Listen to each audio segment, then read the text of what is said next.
week on the Presidential Diary, no military base in Ghana. President Akufo-Addo assures Ghanaians in the national broadcast. So let me state with the clearest affirmation that Ghana has not offered a military base and will not offer a military base to the United States of America. We'll play back the full broadcast here on the Presidential Diary. Also later in the program, Liberia's President George Manneh Weah has extended a passionate appeal to the government of President Akufo-Addo and the people of Ghana to help Liberia to progress and succeed. We follow the format of Ghana. I live here, during campaign, Ghana is peaceful. After campaign, Ghana is peaceful. So we took that model for the first time to Liberia. We'll bring you details as President George Weah pays a 2-day official visit to Ghana for the first time as President of Liberia. The Presidential Diary starts right now.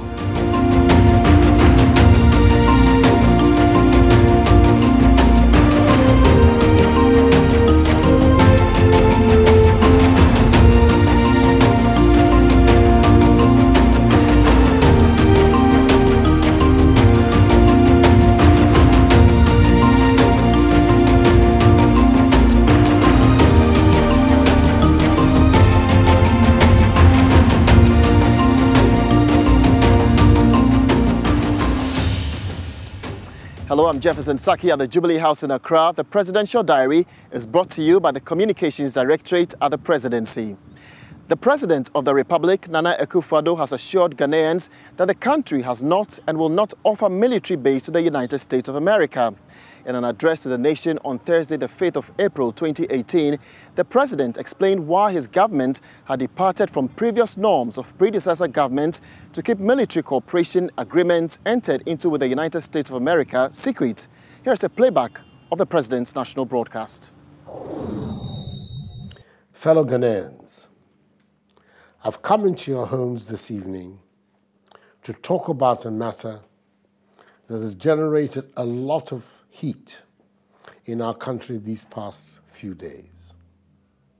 Last week, at the height of the furore triggered by the US-Ghana military cooperation agreement, a good friend of mine came to caution me on what he called the hazards of this democracy thing.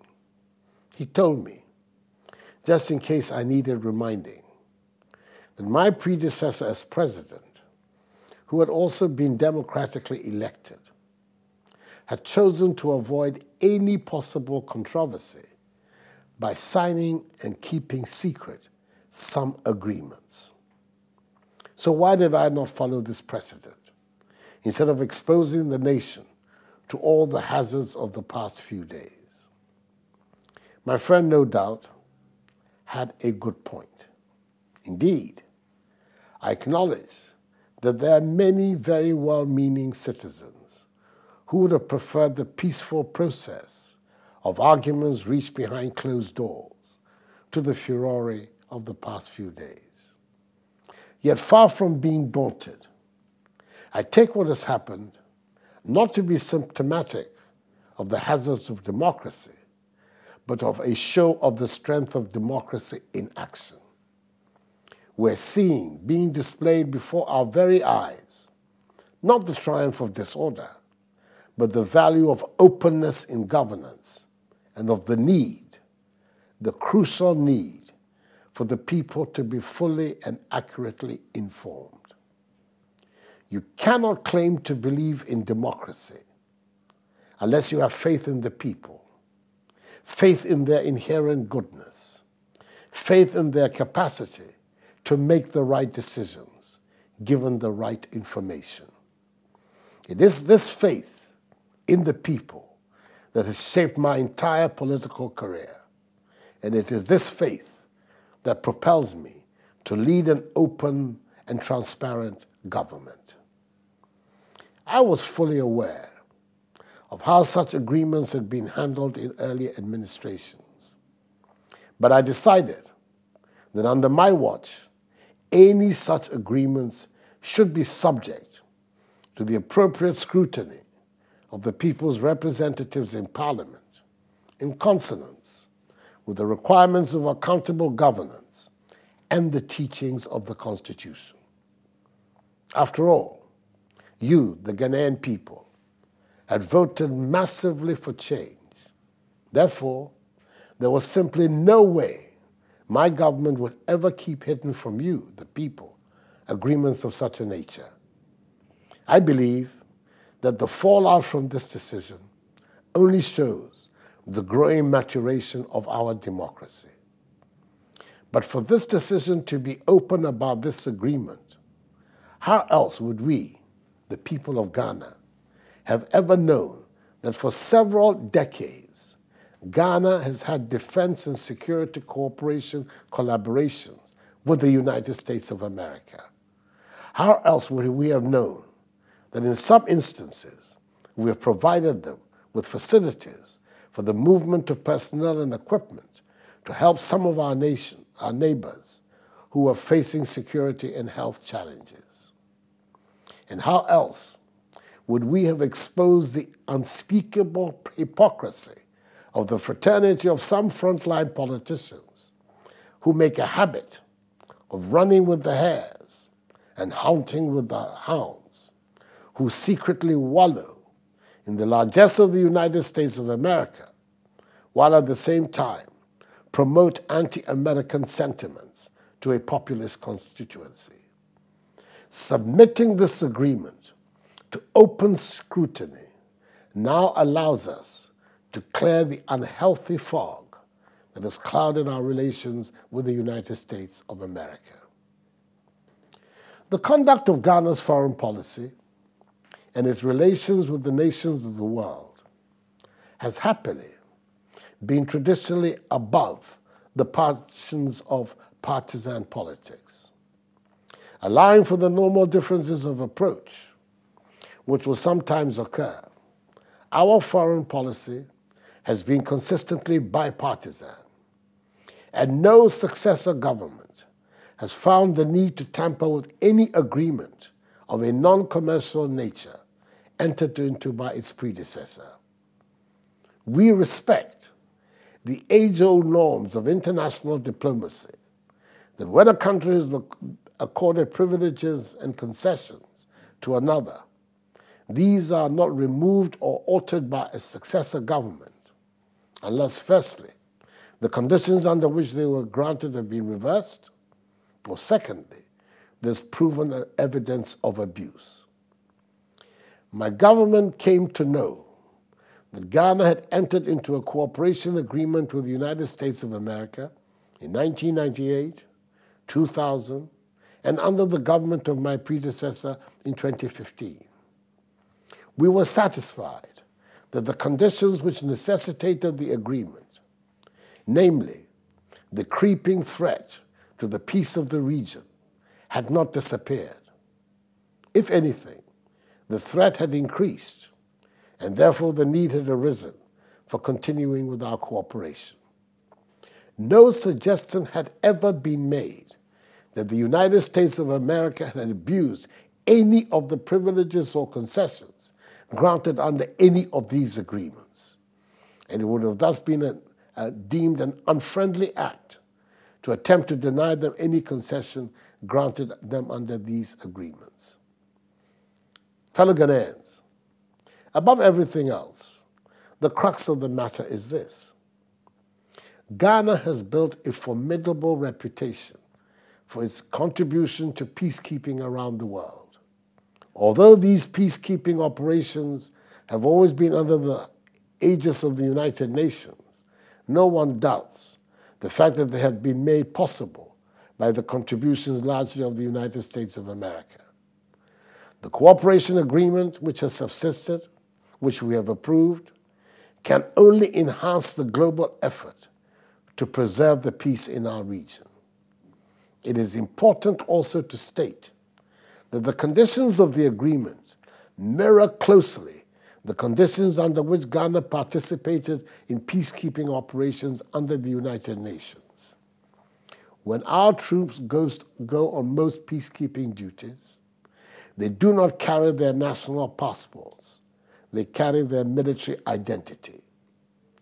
Quite apart from how this agreement involves the military as an institution, it is worth pointing out that virtually since independence, Ghana has had very fruitful relations with a range of foreign embassies and major international institutions.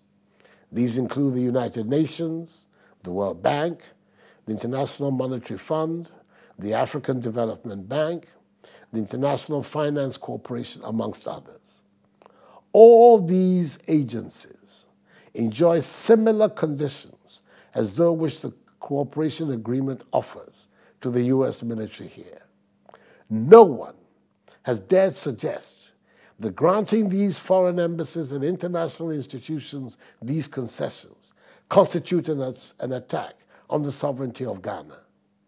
Nor has anyone also felt that the concessions have in any way worked against the interests of Ghana.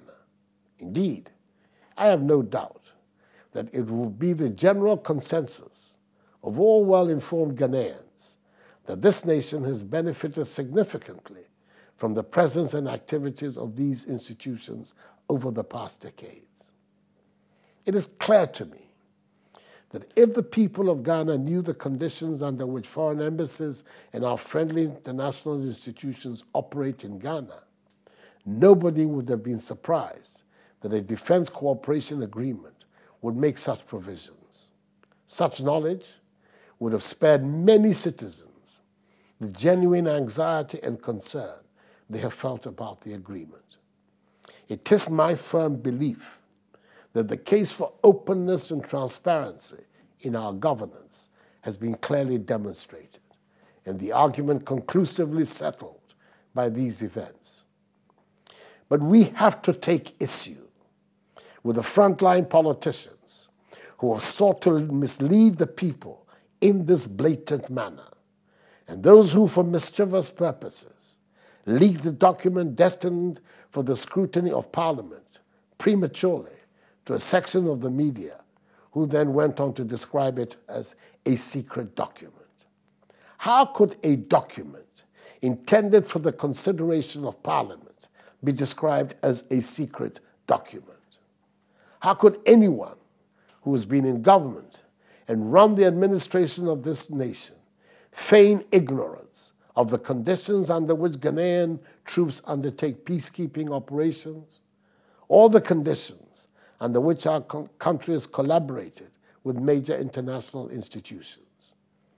It is difficult to understand that such people, knowing what they do know, would go about so blatantly to confuse people and go so far as calling for the overthrow of our democracy. A democracy that has become the beacon of good governance in Africa, a democracy that has survived for a quarter of a century and encompassed even the most irresponsible episodes of ill governance in a state of unity and stability, a democracy that has provided the framework for systematic developments in our social and economic welfare and assured us of the longest uninterrupted period of stable constitutional governance in our history? Surely, this is the kind of cynical manipulation by reckless self-seekers which in the fullness of time the people of Ghana will acknowledge and condemn. And I'm sure that as the facts become clear and widely available, and as the people come to terms with the evidence, they will reject the falsehood and deliberate attempts to destabilize our peaceful country. Truth is sacrosanct.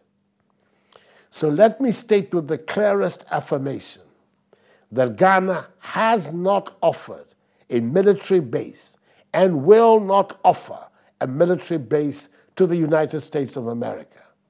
Indeed, the United States of America has not made any request for such consideration.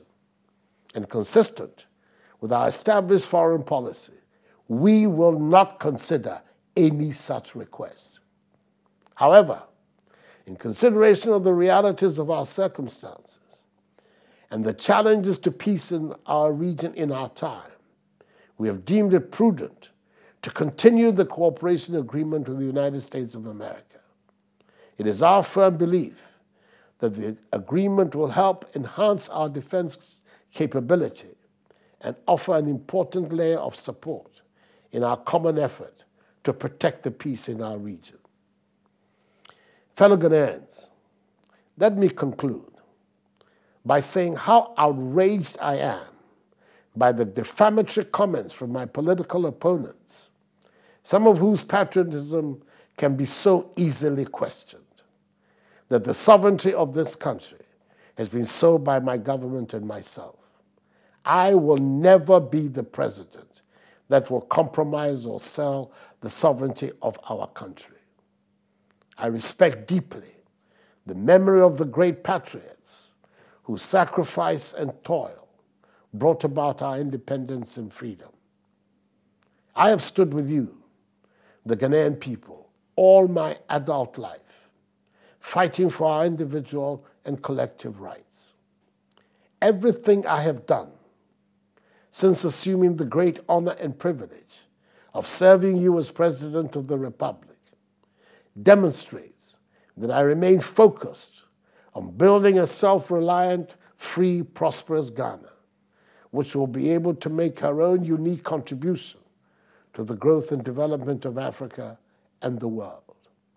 Let us concentrate and spend our energies on working together to achieve that goal of a happy and prosperous Ghana, and reject the hypocrisy of the naysayers who led our country into bankruptcy and the worst economic record of modern Ghanaian history. Let us rise above them and build the Ghana of our destiny, the land of freedom, justice, progress, and prosperity. May God bless us all in our homeland Ghana and make her great and strong. I thank you for your attention. Good night.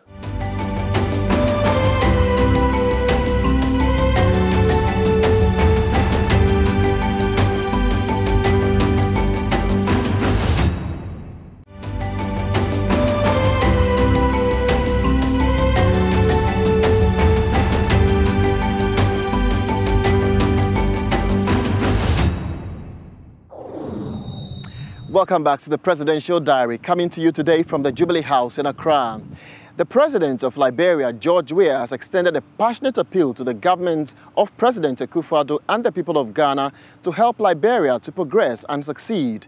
President Weah made the appeal during a two-day official visit to Ghana when he paid a courtesy call on President Akufo-Addo at the Jubilee House here in Accra as part of his visit. It's President Weah's first official visit to Ghana after winning last year's presidential elections in Liberia. Scores of Liberian nationals in Ghana thronged the Jubilee Lounge of the Kotoka International Airport to welcome their leader. Vice President Dr. Mahmoud Bawumia walked to receive the Liberian leader when the plane touched down.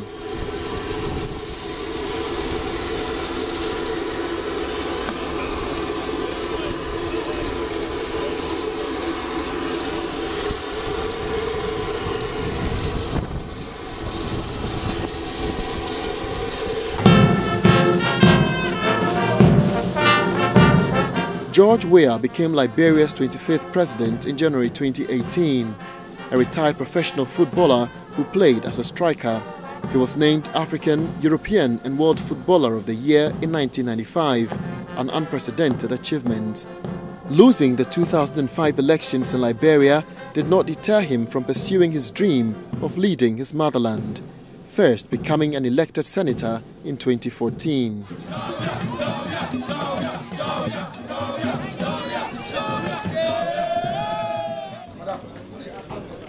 Inside the waiting room of the Jubilee Lounge, Vice President Dr. Bawumia briefed the Liberian leader of key activities during his visit.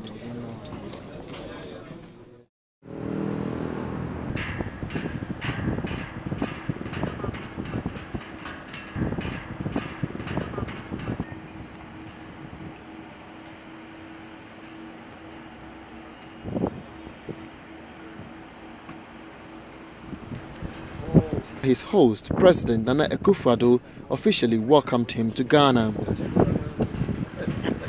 The purpose of the visit is to renew the bonds of friendship and solidarity that exist between Liberia and Ghana.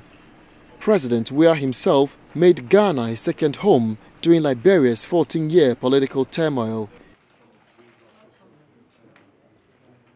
And believe in your mission. I think the whole world is excited about your coming. If there is anything that these two leaders have in common, it will be their act of perseverance. Both tried 3 times before winning the presidency of their respective countries. All of us are determined to help each other so that our period in office will be a success, not just for ourselves personally, that's not so important, but that it will bring about progress for our peoples. Liberia and Ghana have a long history of friendship and cooperation. Through the ups and downs of our mutual histories, we've maintained very strong contact. There are lots of Ghanaians, especially Fantis, Liberia, who are part of the fabric of Liberia. And just as there are lots and lots of people from Liberia, Kru people, and also the recent people who came as a result of the Civil War, who are here. And wherever they have been here in Ghana, they have been very warmly welcomed, just as we have been very warmly welcomed in Liberia. So we have the basis for continuing to develop very fruitful relations. We here in Ghana are going through our own challenges, but whatever it is that we can do in the spirit of solidarity, to also to do the modest amount we can do, contribution we can make towards assistance. Of course, you will feel very free to call upon us. There are many people here who have got very good memories of your period when you were living here with us. And I'm sure you will see many of them in the one day that you have here to spend with us. So it's good. I'm very happy to have you back here. I want to give you a big akwaba and welcome. Thank you, Ghana. Thank you. Thank you, Excellency. We are honored to be here. When I got in, everyone says Akwabat. And I told my friends, how can you welcome me in my own country? But we are glad. You said it right. We are told to follow, to emulate good examples. And we saw how resilient you were, first time, second time, third time. And when I came to you, you said, this is the third time, let's see what happened. And I said, I will try. So we took cue from you. I think Ghanaians and Liberians, intermarriages, we have a long history. I live in a Fanti town, and I'm glad that you were naming Liberian tribes, you said Kru. This is the first time a Kru may become president. So a lot of Ghanaians are happy there in West Point, but we are glad that we make this trip. It's been overdue. We are happy to strengthen the already relationship that is there. I remember when I came to you, you told me that you are friendly with Liberia. At that time it was the opposition.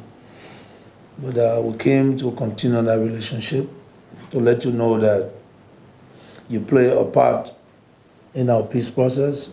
Today, because of Ghana, Liberians can stand not just only organizing the peace, the International Peace Conference, or giving a new government, interim government, but we live here.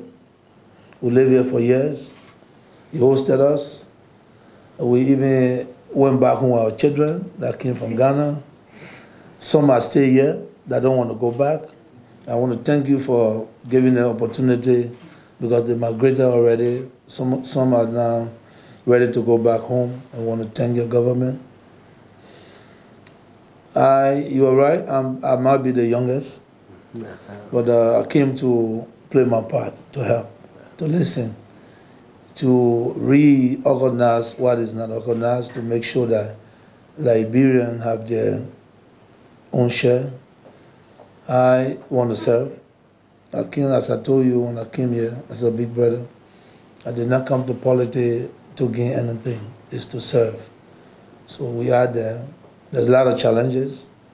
We incur deficit. We took over the government, as I said in my inaugural speech, broke. But again, we have to be strong. With all the challenges, I think we can work hard to succeed. And our sister countries, we come to them to lend a happy hand for Liberians to move forward. So I'm here, we are honored. And again, I want to say thank you, and for you to extend my thanks and appreciation to the Ghanaian people. You know, you would not know that I'm a Liberian. You know, when they say Opong, everybody say, oh, he's a Ghanaian. The campaign, don't say that. Because the Constitution doesn't allow a foreigner to run. So I'm glad, and as a big brother, we're ready to work. And we have a bilateral relationship already. And I hope that we strengthen that. You are an example in Africa, in the sub-region. Ghana is a case. And what you saw the other day on the 22nd of January, because we follow the format of Ghana. I live here, during campaign, Ghana is peaceful. After campaign, Ghana is peaceful. So we took that model for the first time to Liberia. So you see it as a case study now.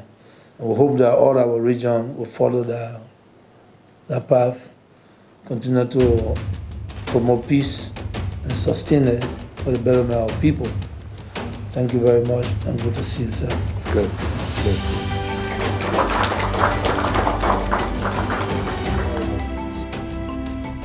Minutes after discussions at the ceremonial room, the two leaders briefed the media on their discussions. President Weah signed the visitor's book expressing appreciation for the hospitality accorded him and his delegation.